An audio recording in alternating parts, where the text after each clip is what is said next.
Hi everyone. Today we are discussing about the how to grow your long hair in minimum period. First, some points are important for you.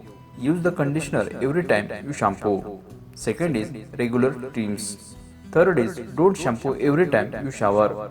Fourth point is try to skin test with your hair care product. Fifth point is stop abusing heat styling.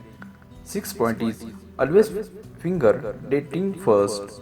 Seventh point is eat the right foods. Eighth point is conditioner taking hair boosting multiplication supplement. Ninth point is always rise hair with cold water. Tenth point is apply an oil or mask treatment weekly. Long hair for some treatment is very important. Over time stands to get him from coloring, chemicals and heat styling. This is where conditioner comes in. Conditioner replaces lipid and proteins inside the hair safe and seal.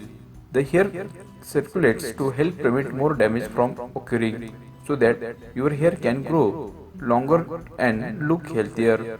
Conditioners and strengthen hair and help retain moisturize to grow your long hair. You should apply conditioner to every time you shampoo to get it good.